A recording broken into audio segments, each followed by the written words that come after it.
Assalamualaikum warahmatullahi wabarakatuh. Perkenalkan, nama saya Putri Regina Aulia, NIM 2019 102303111404. Pada kesempatan kali ini, saya akan menjelaskan terkait deteksi dini gangguan psikologi fear of missing out yang telah saya lakukan. Selamat menyaksikan. Yang pertama, pengertian FOMO. FOMO ini merupakan suatu teori yang didasarkan pada teori self-determinant.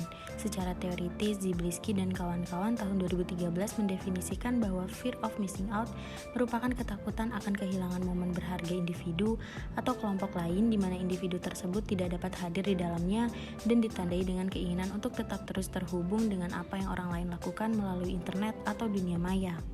Selanjutnya, aspek-aspek atau dimensi FOMO. Menurut Ziblisky, terdapat dua aspek dari FOMO. Yang pertama yaitu tidak terpenuhinya kebutuhan psikologis akan relatedness. Relatedness atau kedekatan atau keinginan untuk berhubungan dengan orang lain adalah kebutuhan seseorang untuk merasakan perasaan tergabung, terhubung, dan kebersamaan orang lain. Kondisi seperti pertalian yang kuat, hangat, dan peduli dapat memuaskan kebutuhan untuk pertalian, sehingga individu merasa ingin memiliki kesempatan lebih dalam berinteraksi dengan orang-orang yang dianggap penting dan terus mengembangkan kompetisi sosialnya. Dan apabila kebutuhan psikologis akan relatedness tidak terpenuhi, menyebabkan individu merasa cemas dan mencoba mencari tahu pengalaman dan apa yang dilakukan oleh orang lain, salah satunya melalui internet. Yang kedua yaitu tidak terpenuhinya kebutuhan psikologi akan self. Kebutuhan psikologis akan self atau diri sendiri berkaitan dengan kompetens dan autonomi. Kompetens didefinisikan sebagai keinginan yang melekat pada individu untuk merasa efektif dalam berinteraksi dengan lingkungannya, mencerminkan kebutuhan untuk melatih kemampuan dan mencari tantangan yang optimal. Sedangkan kebutuhan kompetens ini berkaitan dengan keyakinan individu untuk melakukan tindakan atau perilaku tertentu secara efisien dan efektif. Yang selanjutnya, autonomi adalah pengalaman merasakan adanya pilihan, dukungan, dan kemauan yang berkaitan dengan memulai, memelihara, dan mengakhiri keterlibatan perilaku. Autonomi bermakna bahwa individu bebas mengintegrasikan tindakan yang dijalankan dengan diri sendiri tanpa terikat atau mendapatkan kontrol dari orang lain. Apabila kebutuhan psikologis akan self tidak terpenuhi, maka individu akan menyalurkannya melalui internet untuk memperoleh berbagai macam informasi dan berhubungan dengan orang lain. Hal tersebut akan menyebabkan individu terus berusaha untuk mencari tahu apa yang sedang terjadi pada orang lain melalui internet. Selanjutnya, terdapat 5 faktor yang mempengaruhi FOMO menurut JBT Intelligence tahun 2012. Yang pertama, keterbukaan informasi di media sosial. Yang kedua, usia. Yang ketiga, social one-upmanship atau perilaku di mana seseorang berusaha untuk melakukan sesuatu seperti perbuatan, perkataan, atau mencari hal lain untuk membuktikan bahwa dirinya lebih baik dibandingkan orang lain. Faktor selanjutnya, kondisi deprivasi relatif dan pengaruh teman sebaya. Instrumen FOMO. Instrumen atau skala pengukuran FOMO dibuat oleh Ziblisky tahun 2013. Skala FOMO ini terdiri dari 10 item dengan Cronbach alpha berkisar antara 0,87 sampai 0,90 dan skala pengisian FOMO ini ialah 1 sampai 5, yaitu sangat tidak sesuai diberi skor 1, tidak sesuai diberi skor 2, netral diberi skor 3, sesuai diberi skor 4, dan sangat sesuai diberi skor 5. Responden diminta untuk memilih alternatif pilihan tersebut di setiap itemnya. Skala ini mengukur 2 faktor penyebab dari fear of missing out, yaitu relatedness dan self. Selanjutnya, metode assessment. Metode assessment yang digunakan pada penelitian ini adalah dengan menggunakan metode kuesioner.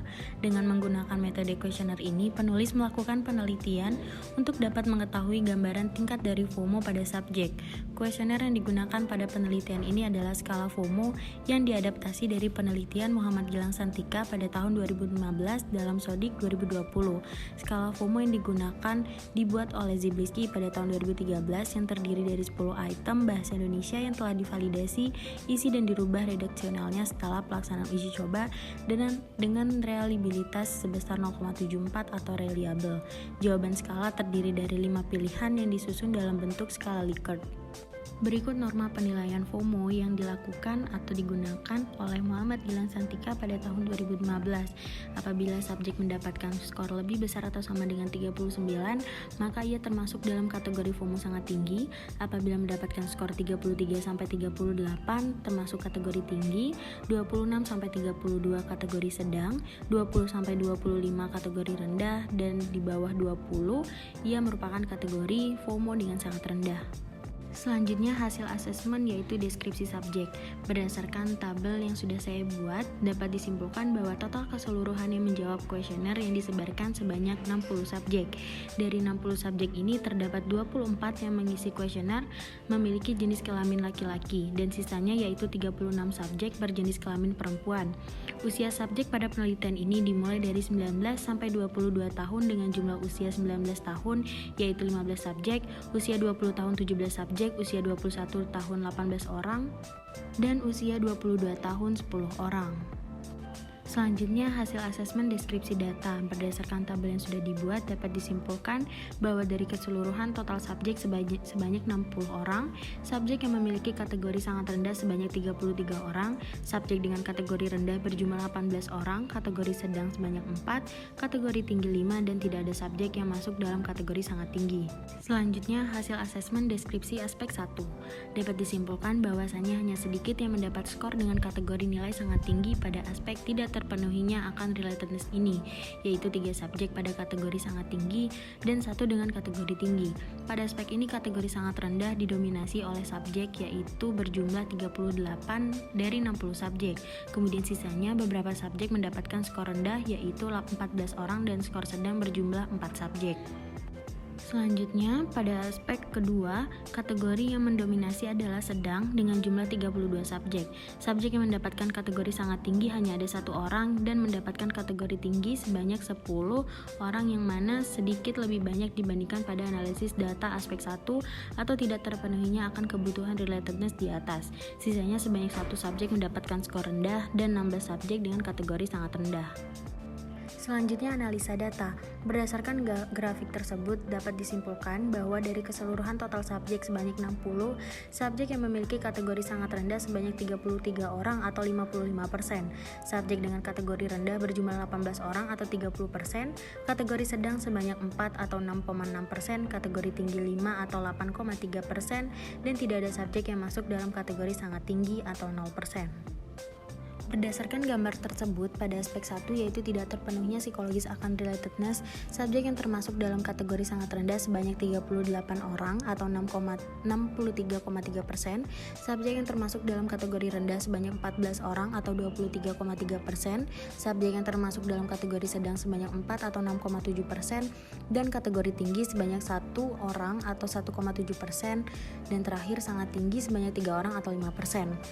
Sedangkan pada aspek 2 yaitu tidak terpenuhinya psikologis akan self, terdapat 16 atau 26,6% subjek yang masuk dalam kategori sangat rendah, 1 orang atau 1,7% subjek yang masuk dalam kategori rendah, 32 atau 53,3% subjek yang masuk dalam kategori sedang, 10 orang atau 16,7% subjek yang masuk dalam kategori tinggi, dan 1,7% subjek yang masuk dalam kategori sangat tinggi. Jika dianalisis satu persatu subjek yang mendapat skor yang termasuk dalam kategori tinggi secara keseluruhan, didapatkan bahwa subjek dengan inisial MANH, DK, RAW, dan KH, rata-rata dari mereka mendapatkan skor sama-sama tinggi baik di aspek tidak terpenuhinya psikologis akan relatedness maupun self. Meskipun pada salah satu subjek, dia mendapatkan skor yang termasuk pada kategori sedang di aspek tidak terpenuhinya psikologis akan relatedness. Berbeda halnya dengan yang mendapat skor sedang dan rendah pada analisis secara keseluruhan, terdapat 6 subjek yang mana aspek tidak terpenuhi psikologis akan self mereka masuk dalam kategori tinggi. Namun pada aspek tidak terpenuhinya psikologis relatedness, RAP mendapatkan kategori sangat rendah, RF mendapatkan kategori sangat rendah, MANH mendapatkan kategori sedang, JE mendapatkan kategori rendah, IK mendapatkan kategori rendah, E mendapatkan kategori sedang, dan RAP mendapatkan kategori rendah, sehingga dapat disimpulkan bahwa mereka hanya memiliki kekurangan dalam ketidakterpenuhinya aspek psikologis akan self saja. Selanjutnya kesimpulan. FOMO merupakan ketakutan akan kehilangan momen berharga individu atau kelompok lain, di mana individu tersebut tidak dapat hadir di dalamnya dan ditandai dengan keinginan untuk tetap terus terhubung dengan apa yang orang lain lakukan melalui internet atau dunia maya. Berdasarkan penelitian yang telah dilakukan, yaitu deteksi dini gangguan psikologis FOMO, yang mana sebanyak 60 jumlah orang subjek, didapatkan hasil sebanyak 5 subjek yang masuk dalam kategori tinggi jika dianalisis secara keseluruhan. Namun satu di antaranya hanya tinggi pada aspek tidak terpenuhinya psikologis akan self, sementara pada aspek tidak terpenuhinya psikologis akan relatedness, ia berada pada kategori sedang. Tidak hanya itu, sebanyak 7 subjek lainnya jika dianalisis secara keseluruhan, mereka berada pada kategori sedang dan rendah. Namun jika dianalisis per aspek, mereka masuk pada kategori tinggi di aspek tidak terpenuhnya psikologis akan self. Saran yang dapat diberikan kepada subjek yang masuk dalam kategori tinggi untuk segera menemui profesional seperti psikolog atau psikiater untuk dapat membantu menurunkan gangguan psikologi FOMO. Sedangkan untuk subjek yang masuk dalam kategori sedang hingga sangat rendah diharapkan untuk selalu membatasi penggunaan dawai dan media sosial. Sekian presentasi dari saya, mohon maaf apabila ada kesalahan dan kekurangan kata. Terima kasih. Wassalamualaikum warahmatullahi wabarakatuh.